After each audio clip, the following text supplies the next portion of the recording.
Ito may bata dito pupunta. Ha? Ha? Poson? Anong poson?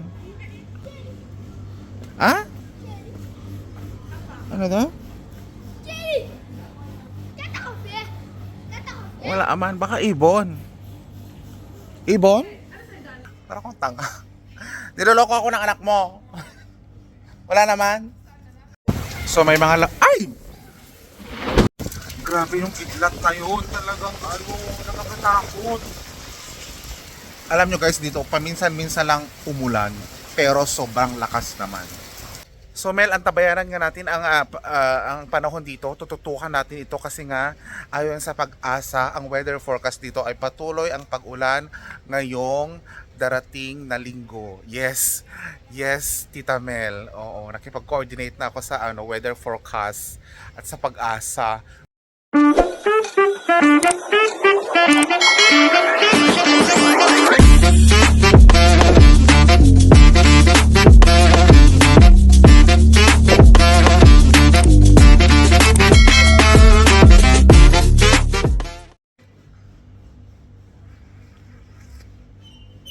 Hello guys, kamusta kayo lahat?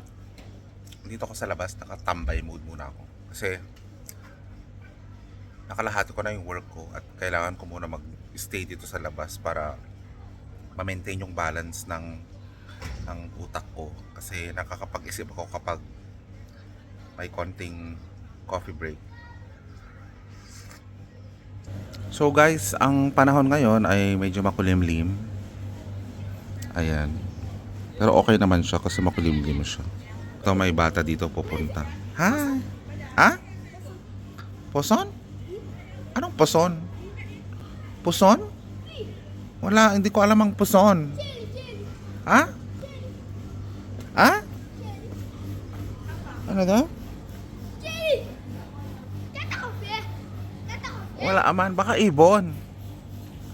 Ibon? Wala man ibon.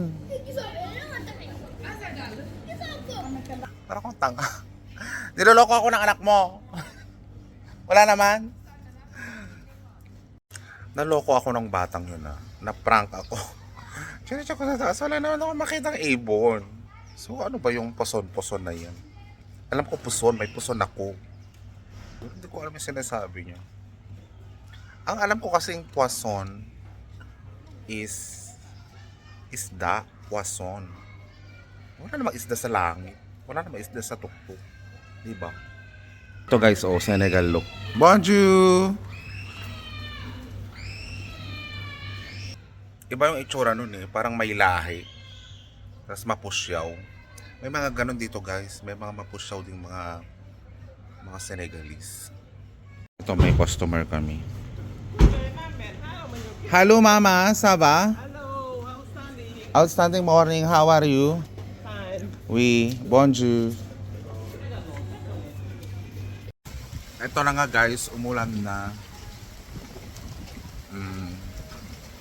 Okay yung ulan niya ngayon kasi umulan muna siya ng konti para basahin yung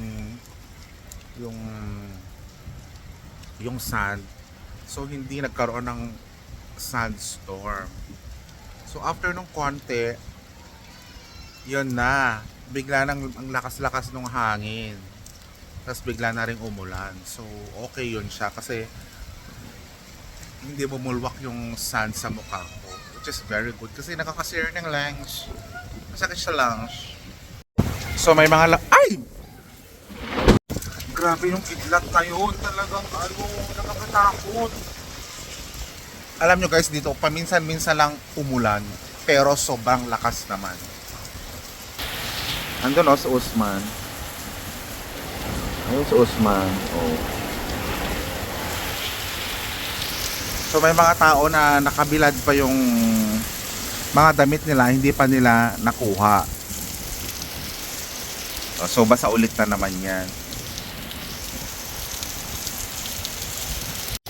May froglet. Ayun oh.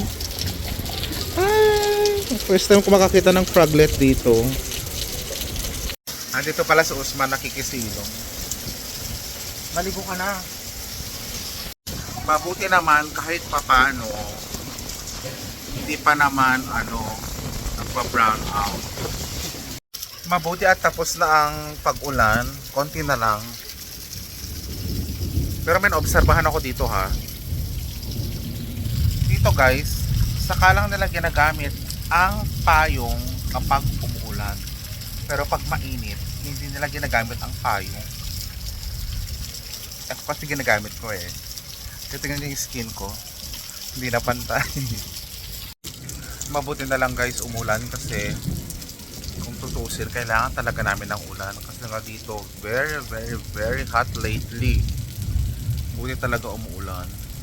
Tatakbo itong kambal! Ito magkambal. Kambal!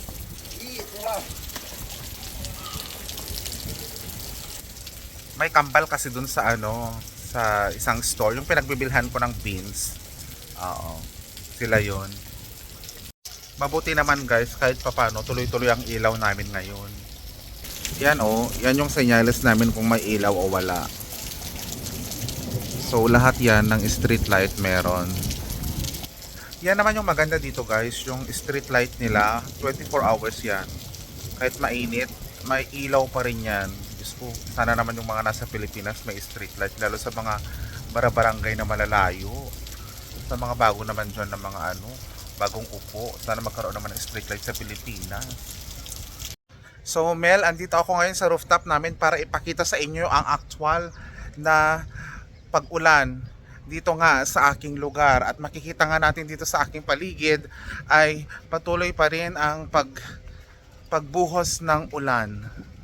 Ulan. So dito sa aking likuran, yan ang pinsala ng ulan. May kaunting basa ng daan-daan. Ayan. Dito naman tayo sa kabila. Ay, parang may nagkakantutan.